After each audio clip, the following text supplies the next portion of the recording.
Primeira carta de Paulo aos Coríntios, no capítulo 15, e nós vamos tomar aqui como trilho da nossa conversa e reflexão de hoje os versículos 33 e 34. 1 Coríntios 15, 33 e 34. O texto sagrado diz assim: não se enganem, as más companhias corrompem os bons costumes. Voltem à sobriedade como convém e não pequem, porque alguns ainda não têm conhecimento de Deus. Digo isso para vergonha de vocês. Essa declaração, alguns ainda não têm conhecimento de Deus, merece a nossa atenção. Paulo não está dizendo que eles eram zero conhecimento de Deus. Como nós veremos adiante, ele vai dizer que até o ímpio tem um certo nível de conhecimento de Deus. Então, ao dizer que alguns deles não tinham conhecimento de Deus, ele está falando sobre não avançar, não crescer no conhecimento de Deus, não viver um nível de conhecimento que condizesse com o tempo da caminhada e de fé que eles tinham. E depois de reconhecer que não tinham o nível necessário, o nível que deveriam ter de conhecimento de Deus, ele conclui: digo isso para vergonha de vocês. Basicamente, como dizia aquele antigo apresentador de televisão, isso é uma vergonha. E só quem tem minha idade, pelo menos, é que deu risada. Ele deve ser bem antigo mesmo. Mas o apóstolo Paulo está dizendo que quando constatamos que esse é um assunto não resolvido, que o conhecimento de Deus não é crescente na nossa vida, é um fato vergonhoso. Vergonhoso porque não é o que Deus espera de nós, vergonhoso porque não condiz com aquilo que Ele disponibiliza, nem tampouco com aquilo que Ele nos encoraja, nem tampouco com a prática da responsabilidade que deveríamos ter quando diz respeito à vida cristã. Mas eu não quero apresentar a ideia do conhecimento de Deus apenas como obrigação ou responsabilidade. Eu espero hoje apresentá-la como uma chave importante para uma vida espiritual diferenciada e vitoriosa. Por exemplo, o apóstolo Paulo aqui, depois de dizer que os romanos não conheciam o suficiente de Deus e que isso era motivo de vergonha, ele também destaca nesses dois versículos que não avançar no conhecimento de Deus nos faz suscetíveis a algumas áreas de tropeço, de falha. Não podemos chamar isso de outra coisa. Ele começa dizendo no verso 33, não se enganem, as más companhias corrompem os bons costumes. Algumas poucas versões antigas dizem as más conversações. A palavra traduzida no original grego aponta para companhias, para pessoas ou relacionamentos, e não apenas aquilo que essas pessoas falam. É lógico que a influência que vai corromper acaba sendo não só um estilo de vida, mas as conversas, mas o texto, ele simplesmente apresenta esse princípio: más companhias corrompem bons costumes. Ou seja, aqui ele está falando não apenas da falta de avanço, de progresso, mas ele está falando de retrocesso. Algumas pessoas acabam perdendo aquilo que têm. E eu quero destacar em primeiro lugar que não avançar no conhecimento de Deus nos faz suscetível ao engano. A ideia do engano aqui não sai da frase não se engane, mas principalmente da conclusão: as más companhias corrompem bons costumes. Princípios que foram solidificados, construídos, edificados, podem ser comprometidos, porque algumas outras pessoas vão depositar valores antibíblicos, não condizentes com a verdade, e vão conseguir nos influenciar, nos enganar, a ponto de nos levar a abrir mão de bons costumes. Então, isso nos faz suscetíveis ao engano.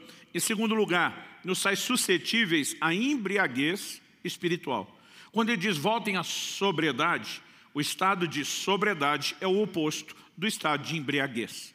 Então, ao nos chamar de volta a esse lugar, ou chamar os coríntios de volta a esse lugar, ele está dizendo que a falta de conhecimento de Deus também nos expõe a esse nível de embriaguez espiritual. E por último, a inclinação ao pecado. Então ele diz, voltem à sobriedade como convém e não pequem mais.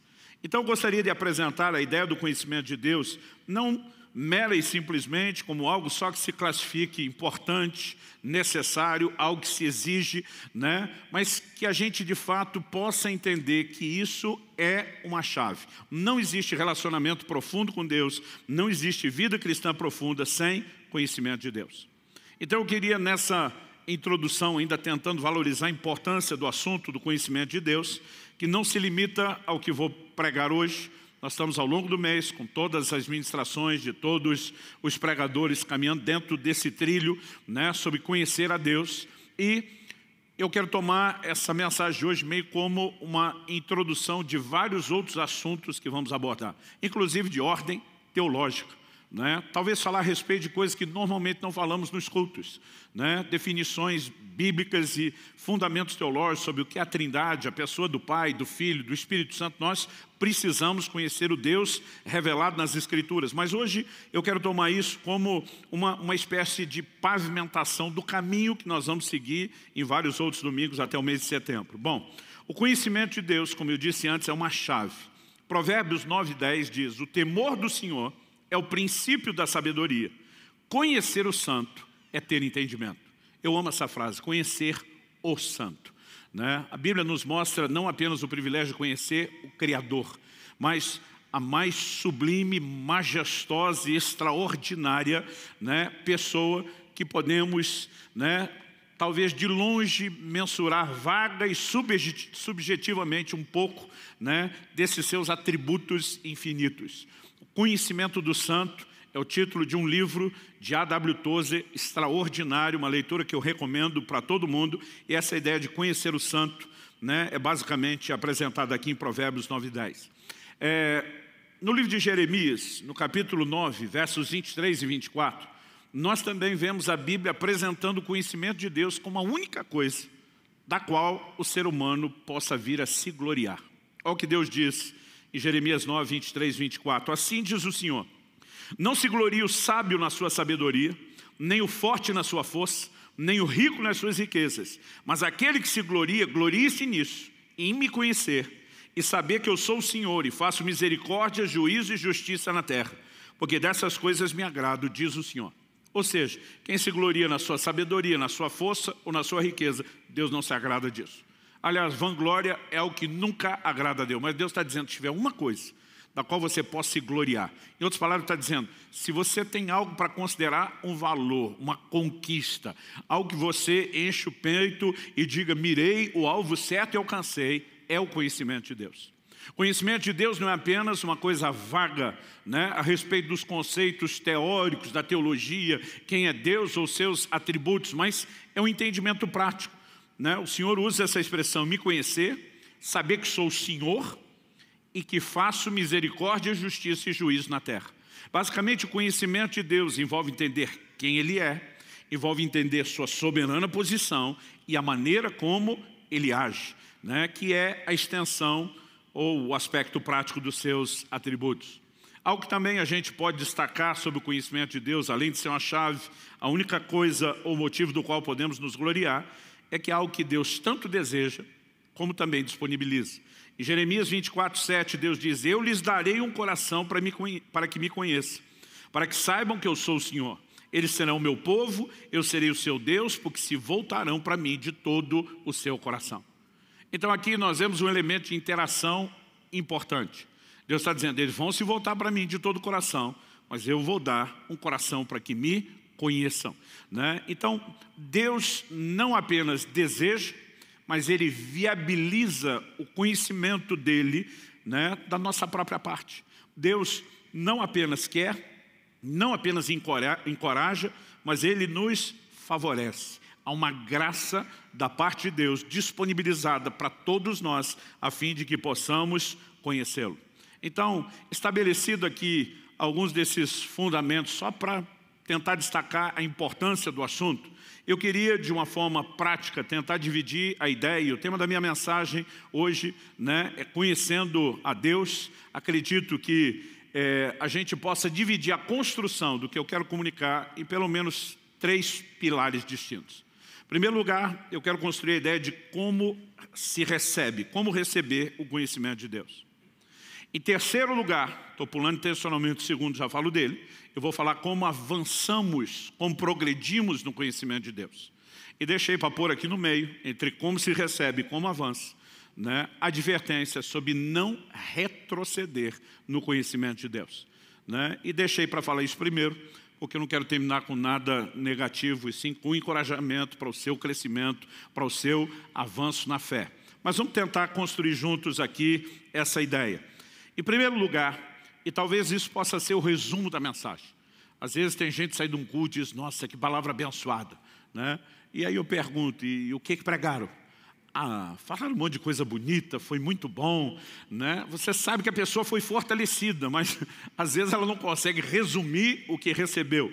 E às vezes a gente tem uma parcela de culpa nisso, né? Porque a gente fala e não resume. Então vou dar o resumo na entrada e no final, né? Basicamente, se há algo que possa resumir a essência do que eu vou falar hoje, é que a base do conhecimento divino, conhecimento de Deus, é a Escritura Sagrada. Se você não lembrar os 3 pontos, como se recebe, como não retroceder, como avançar, se você não lembrar da introdução, de afirmações que foram feitas ao longo disso, pelo menos você precisa sair daqui com entendimento. A base do conhecimento divino é a Sagrada Escritura, ponto. Dito isso, né, eu quero justamente trabalhar a ideia de que ao longo da Escritura, a revelação de Deus, ela vem se manifestando de formas múltiplas, variadas, né? Mas todas elas seguindo um plano, obviamente, antecipado, premeditado, pré-ordenado, estabelecido por Deus. E muitas delas, ao longo da Escritura, principalmente quando olhamos lá para o início da história humana, muitas dessas narrativas bíblicas apontam para experiências pessoais com Deus. Pessoas que tiveram revelações, e revelação aqui, eu estou falando no sentido místico mesmo, sobrenatural, né? Encontros com Deus, experiências especiais. Mas antes mesmo de discutir isso, eu quero só destacar que mesmo quando o assunto envolve as revelações pessoais, a Bíblia mesmo, e a Bíblia precisa ser entendida e interpretada pela própria Bíblia, a Bíblia mesmo nos apresenta uma visão de que mesmo essas experiências, elas precisam passar pelo crivo da própria Escritura. Por exemplo, em Atos no capítulo 10, nós temos um momento registrado na Bíblia, que é quando o Evangelho deixa de ser pregado só no meio dos judeus e passa a ser pregado agora aos gentios. Os judeus tinham um enorme preconceito em relação a misturar-se com os gentios por causa de uma ordenança da lei de Moisés, né? Então, a Bíblia nos mostra que enquanto de um lado, na cidade de Jope, Pedro está orando, e tem uma visão de Deus, dizendo para ele, não chame de impuro aquilo que Deus purificou. Deus já estava preparando o coração de Pedro. Deus já estava tentando quebrar algumas dificuldades que ele teria no processo. Enquanto essa visão está acontecendo do lado de cá, 60 quilômetros de distância, na cidade de Cesareia de Filipe, a Bíblia diz que um anjo de Deus aparece a um centurião romano chamado Cornélio. A Bíblia diz que esse homem estava orando, buscando a Deus, e um anjo aparece. O anjo, ao aparecer para ele, diz o seguinte, eu vou ler os versículos 5 e 6 de Atos 10. Agora envie mensageiros a Jope e mande chamar Simão, que também é chamado de Pedro. Ele está hospedado com Simão, curtidor, cuja residência está situada à beira-mar. Basicamente, o anjo só diz para ele o seguinte, só estou criando um link de conexão com alguém que vai pregar o Evangelho para você. Mande chamar Pedro. Ele vai pregar o Evangelho. Quando Pedro chega, vou ler agora dos versículos 34 a 36 de Atos 10, nós lemos, então Pedro começou a falar. Ele disse, reconheço por verdade que Deus não trata as pessoas com parcialidade, não faz acepção de pessoas.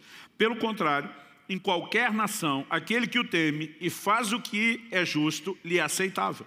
Esta é a palavra que Deus enviou aos filhos de Israel, anunciando-lhes o Evangelho da paz, por meio de Jesus Cristo. Este é o Senhor de todos. Depois de colocar Cristo e o Evangelho em evidência, eu vou ler agora dos versos 40 a 43, estou pulando para não me estender muito, mas Deus o ressuscitou, Pedro está falando de Jesus, Deus o ressuscitou no 3º dia e concedeu que fosse manifesto não a todo o povo, mas as testemunhas que foram anteriormente escolhidas por Deus, isso é, a nós que comemos e bebemos com Ele, depois que ressurgiu dentre os mortos. Jesus nos mandou pregar ao povo e testemunhar que Ele foi constituído por Deus como juiz de vivos e de mortos. Dele todos os profetas dão testemunho de que, por meio do seu nome, todo que nele crê recebe remissão de pecados. Então veja bem, o anjo aparece.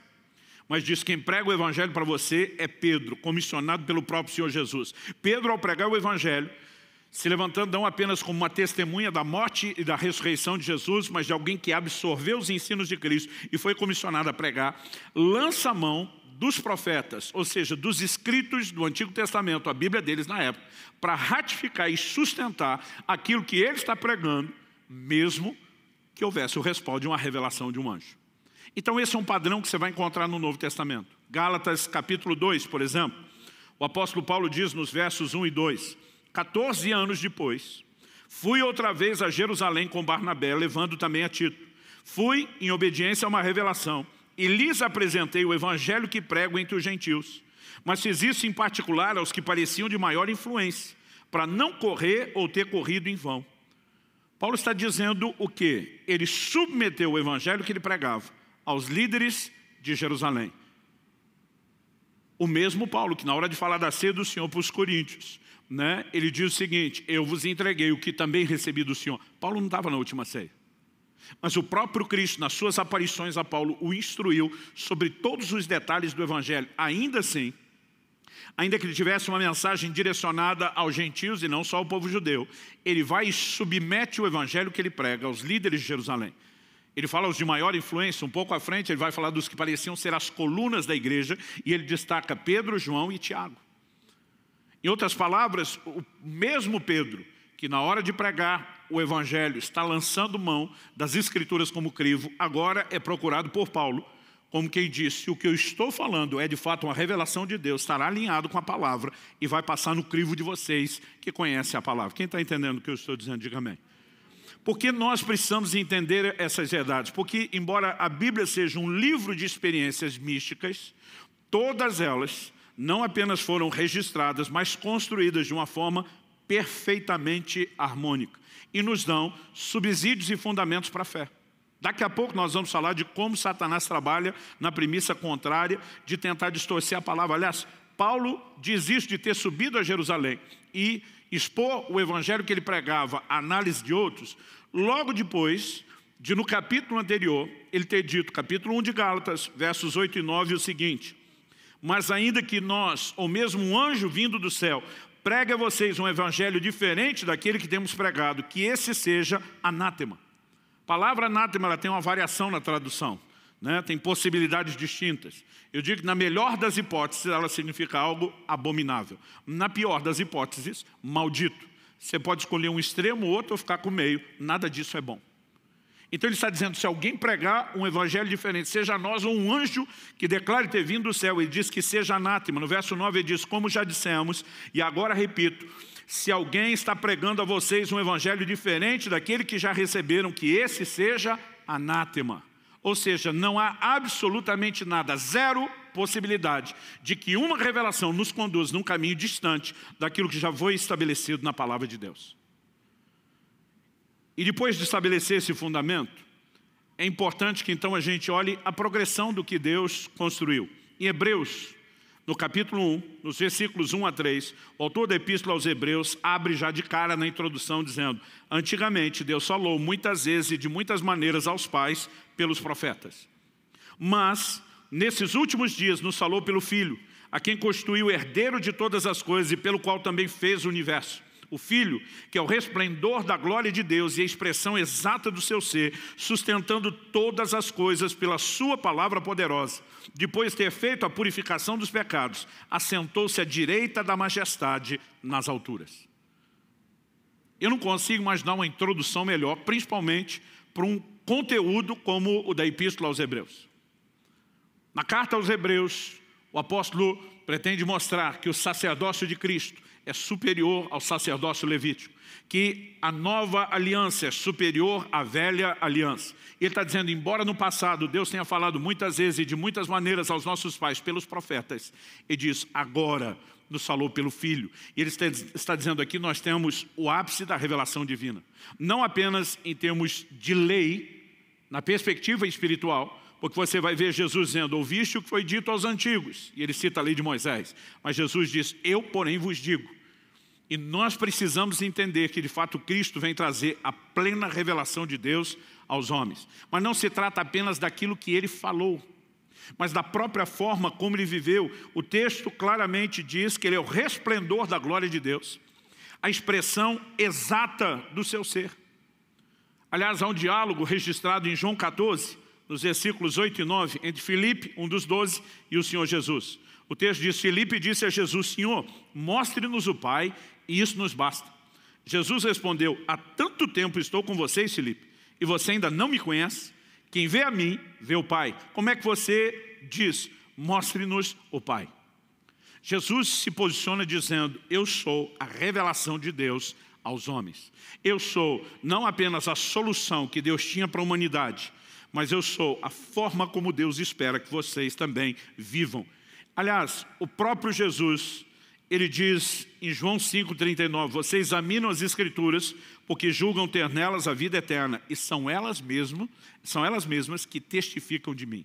Na teologia nós chamamos isso de convergência bíblica. Tudo na Escritura aponta para a pessoa de Jesus. Não importa se estamos falando, da lei ou da tipologia da lei no seu aspecto profético, projetando a vinda de Cristo, dos anúncios proféticos envolvendo a vinda do Senhor, seja a primeira, ou a segunda, tudo na Bíblia converge na pessoa de Jesus. Não há como conhecer a Deus sem entender a revelação de Cristo. Mas mesmo isso, Jesus passa pelo crivo das Escrituras. Porque quando você examina a Escritura, você encontra o testemunho a meu respeito. Quando os apóstolos pregavam a respeito de Jesus, usavam as mesmas Escrituras para sustentar na vinda de Cristo o cumprimento de todas as promessas. Ou seja, não importa se no Velho Testamento houve aparições místicas de Deus para alguns, revelações por meio dos profetas, a partir do momento que Cristo vem, nós temos uma revelação plena, completa, e mesmo essa, o próprio Jesus submete ao crivo das Escrituras. Ou seja, o tempo todo nós temos um padrão para conhecer a Deus ou para filtrar experiências que remetam a um conhecimento maior de Deus, que são as Escrituras. Mas, pastor Luciano, como fica a questão do testemunho de Deus na criação? Afinal de contas, o salmista diz lá no Salmo 19:1, os céus proclamam a glória de Deus, o firmamento anuncia as obras das suas mãos. Isso é parte da doutrina bíblica, de que Deus se revela por meio das coisas criadas, da sua criação. Mas alguns levam isso a um nível de aplicação diferente do que só reconhecer que é bíblico, que Deus se revela por meio da criação. Alguns quase falam de um encontro com Deus, contemplando a natureza. E passar a linha e ir para um outro extremo acaba sendo muito fácil. Mas já que mexi no assunto, vamos tentar, se não esgotá-lo, pelo menos esclarecê-lo. Em Romanos, no capítulo 1, do versículo 19 a 23, Paulo diz assim: pois o que se pode conhecer a respeito de Deus é manifesto entre eles, porque Deus lhes manifestou. Porque os atributos invisíveis de Deus, isso é, o seu eterno poder e a sua divindade, claramente se reconhecem desde a criação do mundo, sendo percebidos por meio das coisas que Deus fez. Por isso, os seres humanos são indesculpáveis. Porque tendo conhecimento de Deus, não glorificaram como Deus, nem lhe deram graças. Pelo contrário, se tornaram nulos em seus próprios raciocínios. O coração insensato deles se obscureceu. Dizendo que eram sábios, se tornaram tolos e trocaram a glória do Deus incorruptível por imagens semelhantes ao ser humano corruptível, às aves, aos quadrúpedes e aos répteis. Aqui Paulo está falando de como o ser humano migra para a idolatria, rejeitando um conhecimento de Deus disponível a todos os homens. Algumas coisas importantes aqui. Em primeiro lugar, destacar que Deus tem disponibilizado testemunho acerca de si e do conhecimento de si a todos os homens. Diferente do que alguns pregam, eu não creio que Deus está tentando atrair apenas alguns poucos escolhidos. Ele ama e oferece salvação a todos de forma indistinta e indiscriminada. No entanto, o homem decide abraçar e utilizar ou não a provocação divina em relação a despertá-lo à busca, e ao conhecimento de Deus ou não. E alguns textos que nos fazem entender claramente o como Deus fez uso dessas coisas. Por exemplo, quando Paulo estava pregando o evangelho em Listra, aliás, quase sempre no meio daqueles que não eram judeus, não tinham a cultura de conhecimento das Escrituras, o Antigo Testamento, eles começavam pelo reconhecimento de Deus como Criador de todas as coisas. Paulo e Barnabé operaram o milagre, curaram um paralítico em nome de Jesus. Todo mundo que viu a cena, o milagre, fica impressionado. E com o legado que tinham da cultura greco-romana, eles imaginam uma divindade ou duas divindades na frente deles. A Bíblia diz que tentaram fazer sacrifício, ou seja, cultuar Paulo e Barnabé. E eles se esforçaram para impedir isso. Nesse discurso, Atos 14, 15 a 17, Paulo diz: senhores, por que estão fazendo isso? nós também somos seres humanos como vocês, sujeitos aos mesmos sentimentos. E anunciamos o Evangelho a vocês para que se convertam dessas coisas vãs ao Deus vivo, que fez o céu, a terra, o mar e tudo que neles há. Nas gerações passadas, Deus permitiu que todos os povos andassem nos seus próprios caminhos. Contudo, não deixou de dar testemunho de si mesmo, fazendo bem, dando a vocês chuvas do céu, estações frutíferas, enchendo o coração de vocês de fartura e de alegria. O que é que Paulo está dizendo? O Criador permitiu que por um tempo as pessoas andassem nos seus próprios caminhos, mas nunca deixou de, como Criador, usar o que fez, tentando testemunhar a sua bondade e comunicar uma mensagem. Na verdade, Jesus falou a respeito disso no Sermão do Monte. Ele diz que Deus faz sair o sol e cair a chuva sobre justos e injustos. Há algumas coisas que Deus disponibiliza não só para os seus escolhidos, como sugerem alguns, mas para todos. Aliás, Wesley falava a respeito dessa capacidade de Deus atrair o homem para si, chamando isso de graça preveniente. Ele dizia, Deus oferece uma graça àqueles que ainda não entraram na graça da salvação. Deus sempre está provocando uma revelação de si. Agora, que isso não seja confundido com uma definição de conhecimento de Deus. A gente vê pessoas irem ao extremo, Deus está na natureza. É só ficar de olho nas plantas e nos passarinhos. Não, por meio disso ele tenta despertar o homem. Eu, particularmente, tenho um amigo pessoal querido, pastor Luiz Gomes, lá do Canadá, que foi um dos primeiros da família dele, se não o primeiro a se converter. Eu lembro que um dia perguntei, amigo, como é que foi sua conversão? Ele falou, cara, eu era criança, eu devia ter uns 9, 10 anos de idade. Eu falei, como foi? Você estava num culto? Ele falou, não, eu estava admirando o céu, as estrelas, a grandeza do universo, pensando se isso é tão extraordinariamente grande e quem criou isso tudo. E de repente, porque acabou sendo conduzido a pensar no Criador, despertou no coração dele um desejo de conhecer o Criador. Ele diz, a primeira vez que o testemunho de Deus chegou ao meu coração foi através das estrelas. Algo despertou em mim o desejo de conhecê-lo e eu comecei a procurá-lo e acabei numa igreja onde ouvi a pregação do Evangelho. Então Deus pode usar isso? Sim, só não vamos limitar o conhecimento de Deus a isso. Isso é apenas uma provocação, envolve o início do processo. Aliás, em Atos 17, quando o apóstolo Paulo está pregando em Atenas, o palco da filosofia dos seus dias, ele começa no versículo 24 e 25, apresentando Deus como o Criador de todas as coisas. Depois, quando chega nos versos 26 e 27, ele diz que o Criador de um só homem, uma clara referência a Adão, fez todas as raças e tribos dos homens, e o texto é claro, para que o buscassem. Esse para que é o indicativo de propósito. Qual a razão de Deus ter criado o homem? Para que o homem o buscasse.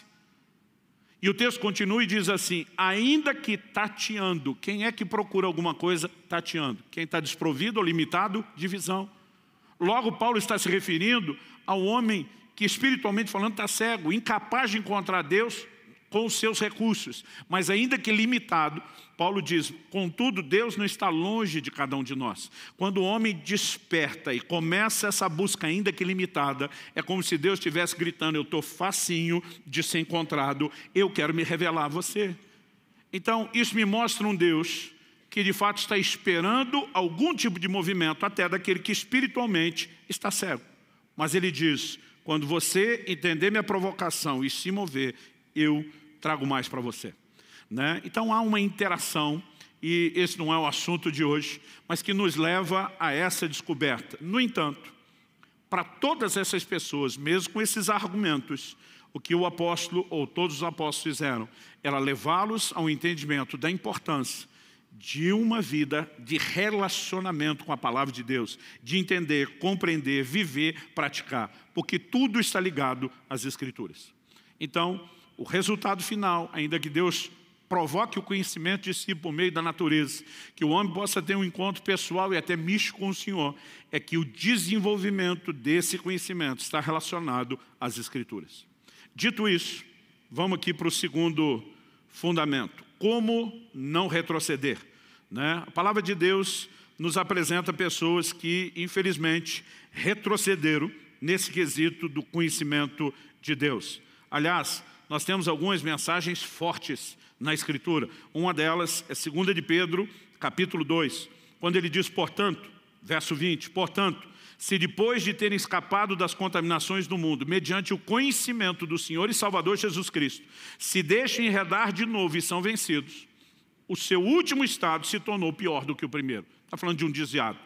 E diz, pois teria sido melhor que eles nunca tivessem conhecido o caminho da justiça, do que após conhecê-lo voltar atrás e se afastar do santo mandamento que lhes havia sido dado. Com eles aconteceu o que diz certo provérbio muito verdadeiro: o cão volta ao seu próprio vômito e a porca lavada volta a rolar na lama. Está falando de pessoas que não apenas tiveram conhecimento do caminho da justiça, mas ele fala a respeito de pessoas que tiveram o conhecimento do Senhor e Salvador Jesus e voltaram atrás. Então é possível que alguém retroceda? É possível. Mas há inúmeras advertências com o propósito de nos levar a de forma alguma viver isso, a menos que haja uma escolha. Porque a falta da escolha correta, por meio da negligência, acaba sendo uma escolha. Então, eu quero trazer algumas advertências, que eu vou chamar aqui de advertências paulinas. Eu concentrei, em especial, as declarações do apóstolo Paulo. A primeira delas, em 2 Coríntios 11, 3 e 4, nos mostra um padrão. Ele diz, eu temo que, assim como a serpente com a sua astúcia enganou Eva, assim também a mente de vocês seja corrompida e se afaste da simplicidade e pureza devidas a Cristo. Pois, se vem alguém que prega outro Jesus, diferente daquele que nós pregamos, ou se vocês aceitam um espírito diferente daquele que já receberam, ou um evangelho diferente do que já aceitaram, vocês toleram isso muito bem. Ao confrontar o comportamento dos coríntios, Paulo mostra uma preocupação e diz, eu temo que assim como a serpente, o Apocalipse chama a antiga serpente de o diabo e Satanás, assim como o diabo enganou Eva, faça com vocês, porque o que Paulo está dizendo é que o que o diabo segue é um padrão, desde o início da história da humanidade. Qual foi o padrão? Relativizar o que Deus falou. Ele pergunta, é verdade que Deus disse isso? E quando Eva diz, Deus falou isso, diz, não é bem assim. Então, essa é a forma. Porque se a revelação de Deus se constrói por meio da Escritura, qual seria o jogo mais óbvio e lógico da parte de Satanás? Relativizar o entendimento que temos da Escritura, ou seja, daquilo que Deus falou. Paulo diz, dessa forma, a simplicidade e a pureza devida a Cristo que vocês viveram inicialmente pode ser comprometido. E isso está relacionado aqui. Ele diz, se alguém vem e prega outro Jesus. Esse pregar outro Jesus não era alguém dizendo, não era o filho de José e Maria.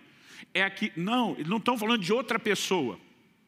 Mas porque descaracterizavam quem foi Jesus e o que ensinou, Paulo está dizendo, é outro Jesus. Isso não tem nada a ver com aquele que nós pregamos. Quando ele diz pregar um outro evangelho, não estava apresentando um plano de salvação diferente. Estavam mudando aquele que já havia sido apresentado.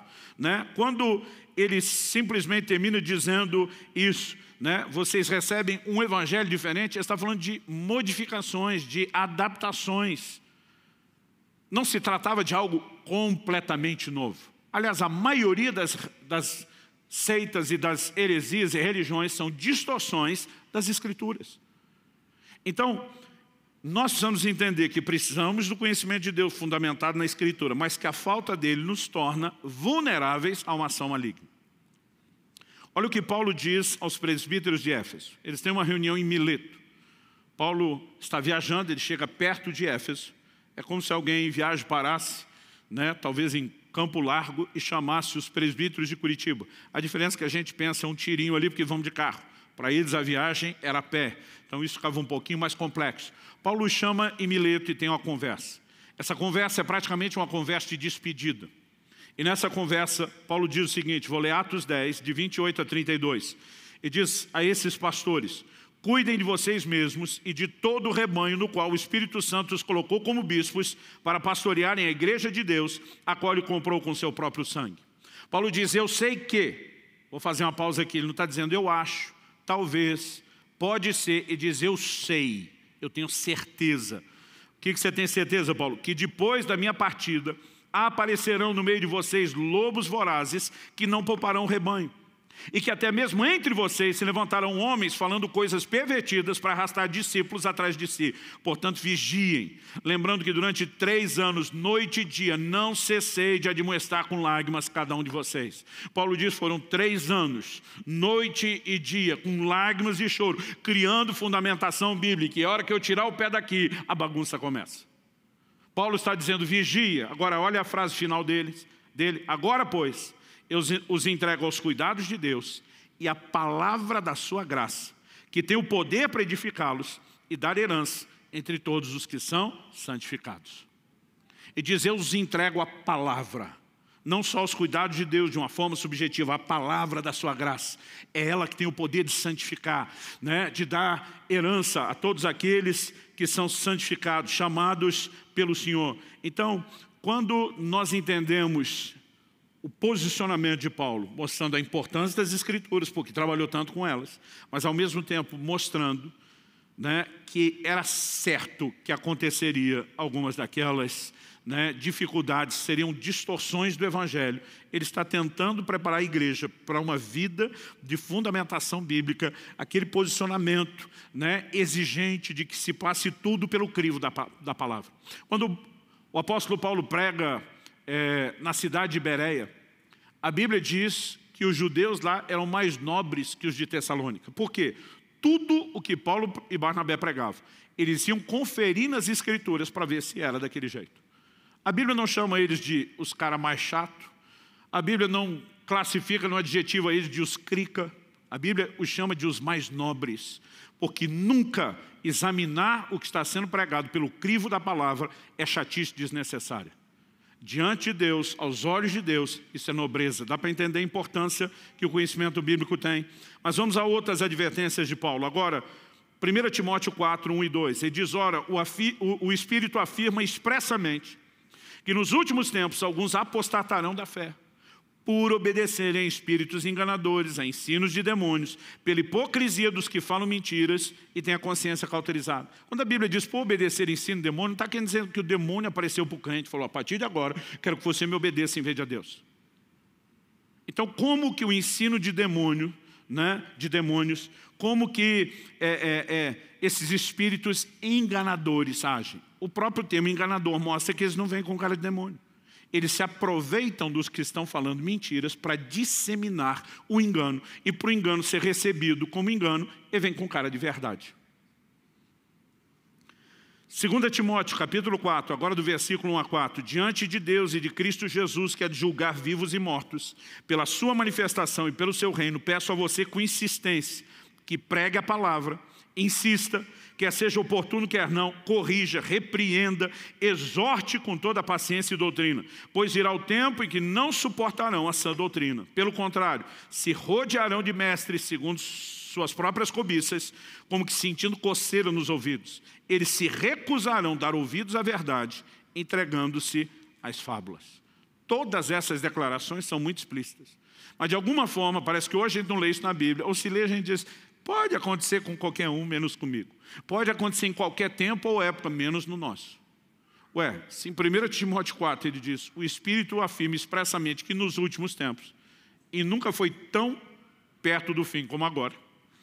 Ou seja, se há uma vulnerabilidade estatística, é esse momento, né? Mas de alguma forma a gente parece acreditar que não existe o menor perigo. Eu quero terminar essa ideia aqui de não retroceder, ainda destacando a importância da palavra, citando o que Paulo diz em 1 Coríntios 4,6. Ele diz, para que em nós vocês tenham um exemplo, e ele resume isso numa frase, não ultrapassem o que está escrito. A vida de um cristão nunca pode estar aquém e nem além do que a palavra de Deus ensina. Agora, o que eu percebo, uma geração que quase não lê a Bíblia, que não se importa em estudar, que parece gloria da força, da sabedoria, da riqueza, menos do conhecimento de Deus, e que não percebe que a sua negligência custa tão caro, porque não permite o desenvolvimento do conhecimento de Deus e um relacionamento profundo, e não percebe que os torna tão vulneráveis. Aliás, em dias de globalização, as pessoas acreditam que basta ter um coração de boa intenção, ir lá para o YouTube e procurar qualquer tipo de pregação. Meu querido, seja muito cuidadoso, em especial se lhe falta crivo para poder examinar o que é que está sendo dito, para que você não seja submetido a engano. Houve uma época que se a gente fosse ouvir um pregador diferente, ele tinha que ter uma história, ele tinha que ter credibilidade.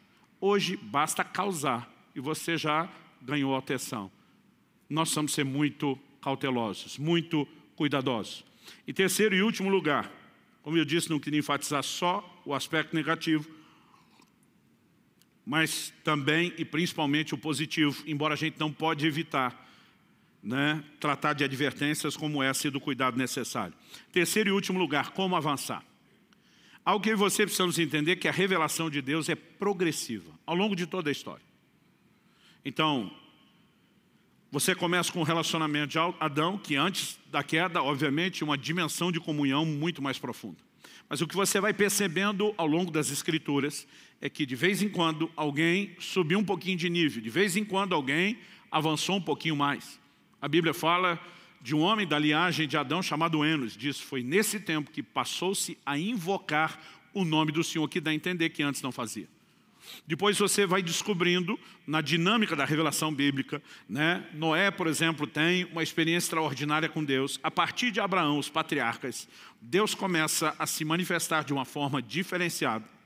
Mas quando Deus finalmente se revela a Moisés, naquela sarça no deserto, Êxodo capítulo 3, verso 6, veja o que Deus disse a Moisés. Ele diz, eu sou o Deus de seu pai, o Deus de Abraão, o Deus de Isaac e o Deus de Jacó.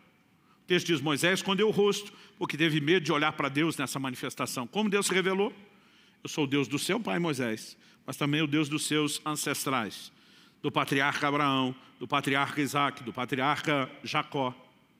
Mas um pouquinho adiante, no capítulo 6 de Êxodo, no verso 2, Deus fala de novo com Moisés. Mas agora existe um acréscimo. O texto diz assim, Deus falou a Moisés e lhe disse, eu sou o Senhor. Esse termo aqui, o Senhor, é a palavra que normalmente é traduzida como Jeová ou Iavé. Por que não há uma única palavra para traduzir o nome de Deus? Porque esse nome, com o qual Deus se revelou no Velho Testamento, era composto apenas de consoantes, não tinha vogais. Logo, ele não era pronunciável. Então, as tentativas de tradução são, vamos colocar as nossas vogais, imaginar as maneiras como esse nome pode ser falado. É esse nome que Deus apresenta. Ele diz, eu sou Jeová, vamos dizer assim. Aparecia a Abraão, a Isaac e a Jacó como Deus Todo-Poderoso. A expressão aqui, né, é diferente. Ele diz, me revelei como Deus Todo-Poderoso, mas pelo meu nome, o Senhor, Iavé ou Jeová, não lhes fui conhecido. O que é que Deus está dizendo para Moisés? De novo eu estou avançando na revelação. Né? Há uma progressão. Então você pode traçar isso pela Bíblia e você, de fato, vai perceber essa coerência de que a revelação de Deus é progressiva ao longo da história. Mas a revelação de Deus não deveria ser progressiva só na história da humanidade. Ela deveria ser progressiva na história da nossa vida. Eu esperava mais amém do que só esse 1 ou 2 gatos pingados. A revelação de Deus deve ser progressiva na minha e na sua história, na nossa caminhada. Né? E é fácil a gente entender isso quando olhamos declarações como a de Paulo. É por isso que eu comecei dizendo que quando Paulo diz alguns de vocês ainda não têm conhecimento de Deus, ele não está falando que é zero conhecimento. Porque lá em Romanos 1, ele fala que até o ímpio tem um mínimo de conhecimento de Deus para produzir algum tipo de resposta. Agora, olha o que Paulo diz. Esse camarada que entrou no conhecimento profundo das Escrituras, né? O próprio Pedro, na sua segunda epístola, quando se refere a Paulo, né? E ele fala das epístolas de Paulo e diz, conforme a sabedoria que o Senhor lhe deu, né? Os quais na sua carta apresenta pontos difíceis de compreender. Eu digo, gente, se até Pedro tinha dificuldade de entender a profundidade de Paulo, imagina nós. Agora, esse camarada de revelações extraordinárias, olha o que ele diz em Filipenses 3,10. Ele diz, o que eu quero é conhecer a Cristo. Eu não sei você, mas eu olho uma declaração dessa de Paulo e tenho vontade de dizer para ele, está de brincadeira? Ele não está dizendo que ele tem zero conhecimento. Ele está dizendo que ele não pode se conformar com o que ele tem, quando existe mais para ser alcançado. Dá para entender a diferença? Então, vamos ver a frase toda. Eu vou ler agora do verso 10 de Filipenses 3 até o 14. O que eu quero é conhecer a Cristo e o poder da sua ressurreição, tomar parte nos seus sofrimentos e me tornar como Ele na sua morte, para de algum modo alcançar a ressurreição dentre os mortos. Não que eu já tenha recebido isso, em outras palavras, não cheguei lá ainda. Ou já tenha obtido a perfeição, essa palavra significa maduro, estado pleno, completo. mas prossigo para conquistar aquilo para o que também foi conquistado por Cristo Jesus. Irmãos, quanto a mim, não julgo havê-lo alcançado. E deixa claro, não cheguei onde deveria. Mas uma coisa faço, esquecendo-me das coisas que ficam para trás, avançando para as que estão diante de mim, eu prossigo para o alvo. A frase prosseguir aqui é a chave. Eu prossigo para o alvo. Antes ele diz prossigo para conquistar. Agora diz eu prossigo para o alvo, para o prêmio da soberana vocação de Deus em Cristo Jesus. Talvez essa declaração de Paulo ilustre muito bem o que nós lemos em Oséias 6:3. O profeta Oséias, da parte de Deus, diz: conheçamos e prossigamos em conhecer a Deus. Conhecer a Deus não é uma experiência única na linha do tempo na nossa existência. Ela é um começo que deve ter progressividade. Conheçamos e prossigamos em conhecer cada vez mais, cada vez mais, cada vez mais a Deus. Logo, eu e você precisamos avançar no conhecimento de Deus. Pergunta, como crescemos no conhecimento de Deus?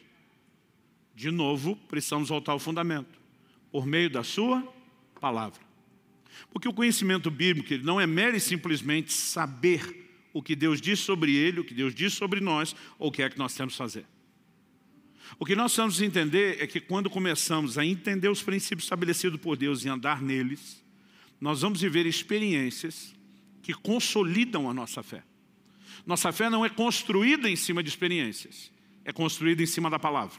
Mas a obediência à prática da palavra consolida a fé. Em Malaquias 3:10, o próprio Deus diz: ponham-me à prova nisso, diz o Senhor dos Exércitos. A mensagem de Malaquias 3 é um confronto com a nação que não estava obedecendo o mandamento de dizimar.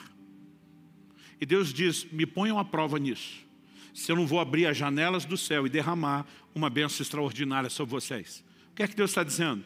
Quando eu e você não apenas sabemos o que é para ser feito, mas fazemos, nós começamos a viver as consequências disso, e isso consolida a nossa fé.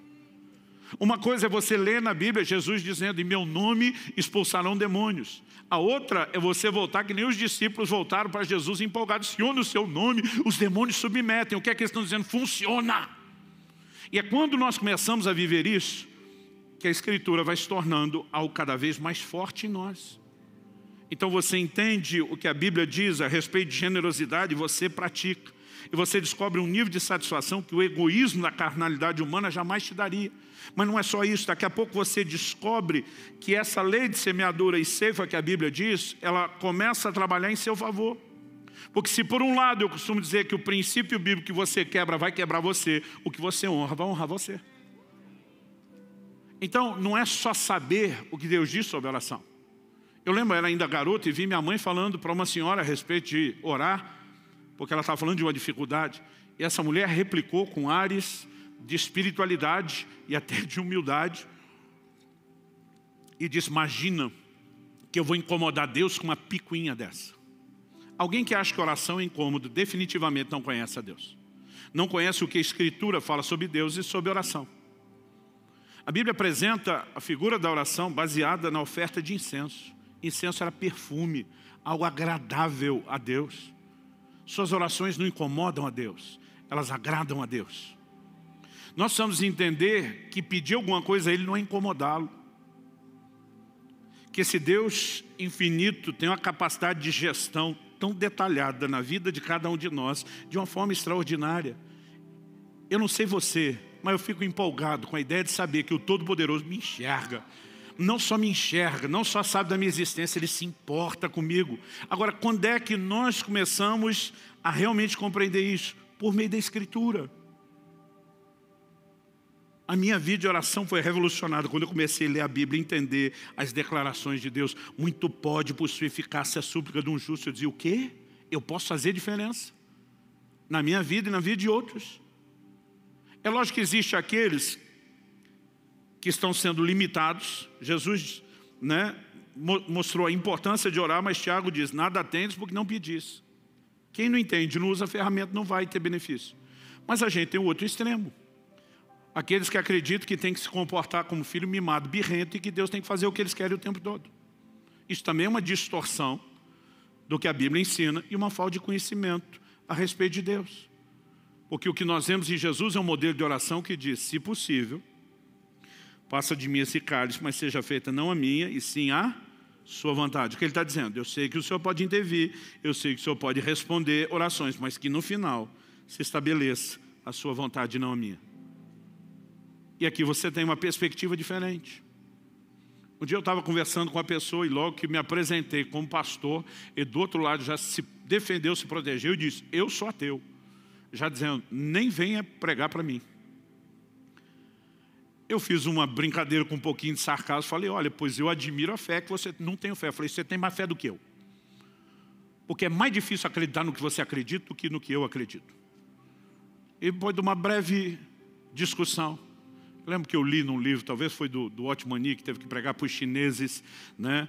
E o comunismo trouxe com muita força para a China o ateísmo.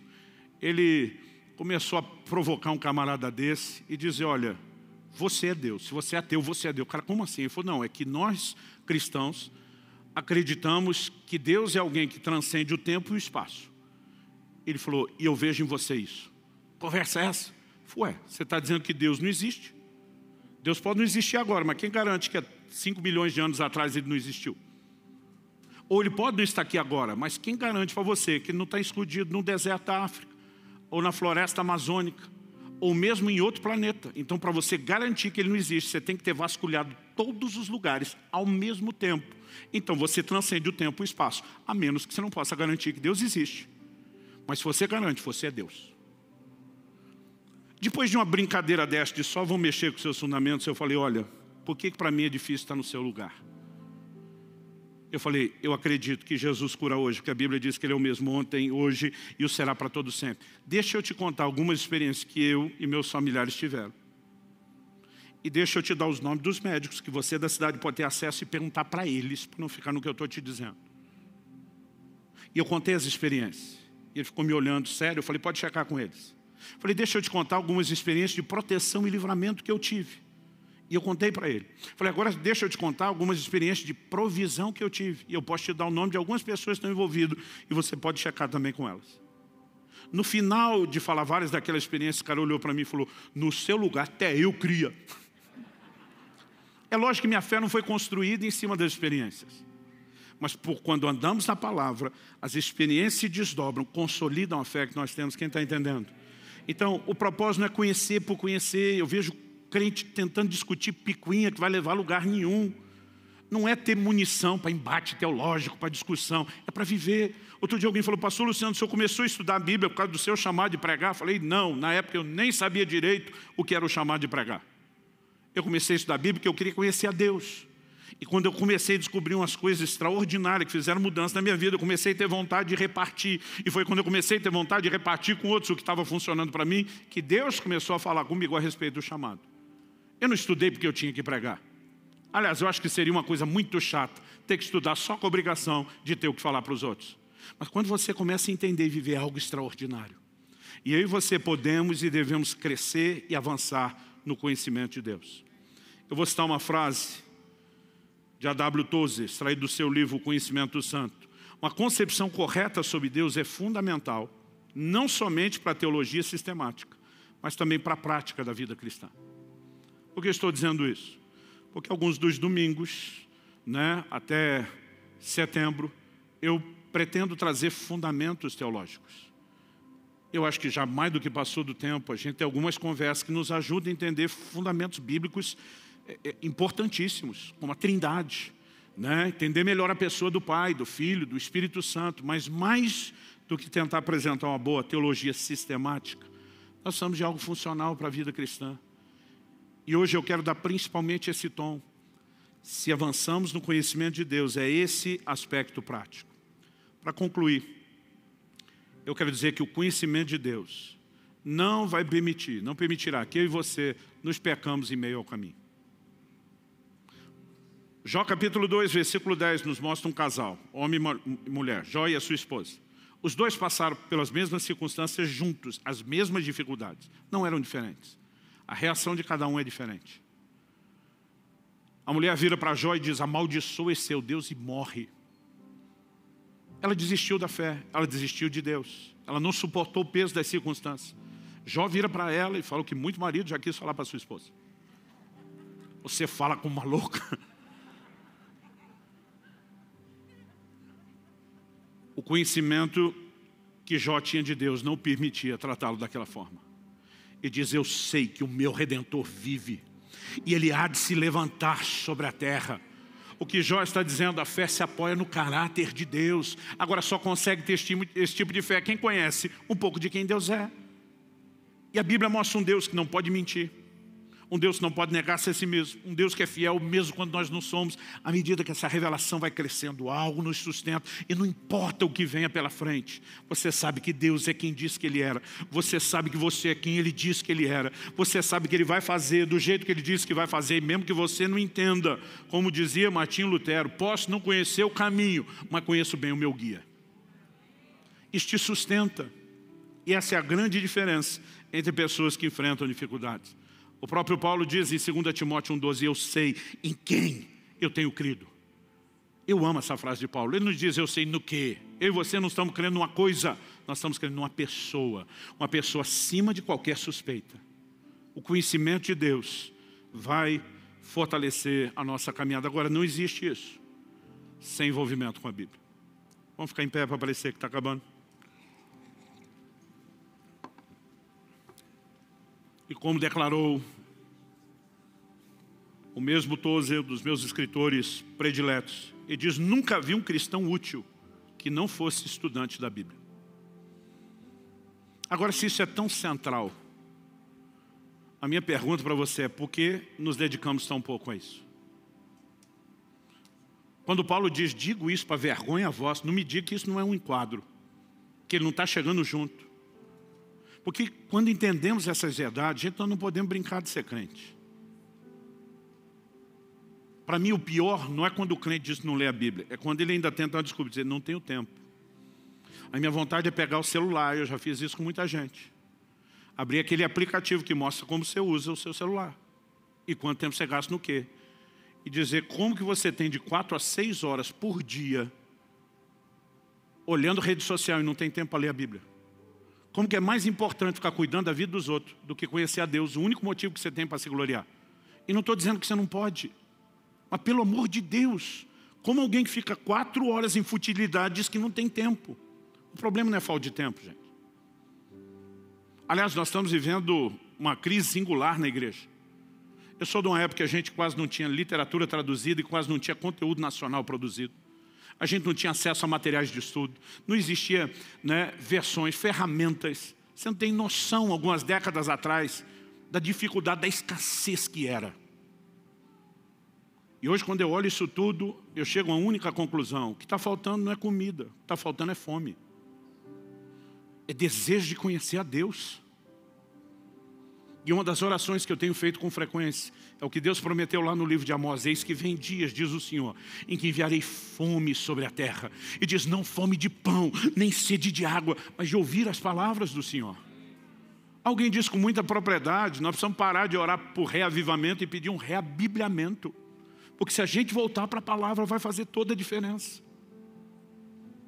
Então eu não estou aqui para te apontar o dedo, nem jogar pedra em você. Mas eu não posso deixar de fazer coro com Paulo e dizer, digo isso para vergonha de vocês. Porque um crente que não lê a Bíblia não espere ir longe, não espere viver algo diferenciado em Deus, não espere viver grandes conquistas espirituais. Não existe outro caminho. Nós precisamos de envolvimento com a palavra.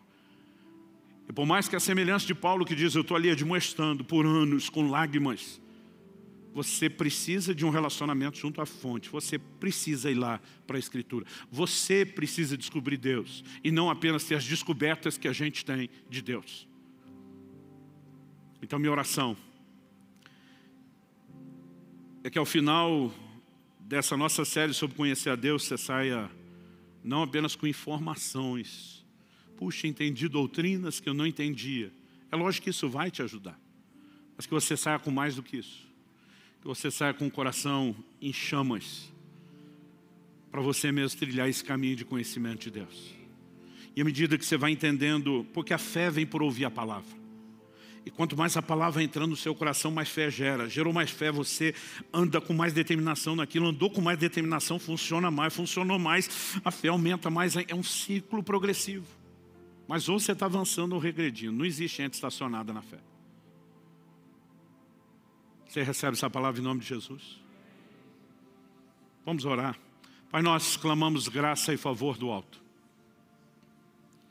Realmente suplicamos que o Senhor ilumine os olhos do nosso entendimento. Oramos que o Senhor traga um nível de compreensão maior do que a razão e a percepção humana. E por meio disso que o Senhor traga despertamento. Oramos pelo cumprimento dessa palavra. Fome de ouvir as palavras do Senhor. Fome e anseio de conhecer aquilo que o Senhor nos comunica. Oramos por dias de despertamento, que nos levem de volta à palavra e que possam pavimentar esse caminho de progressividade no conhecimento de Deus. Nós clamamos em nome do Senhor Jesus. Se você crê, concorde, diga amém.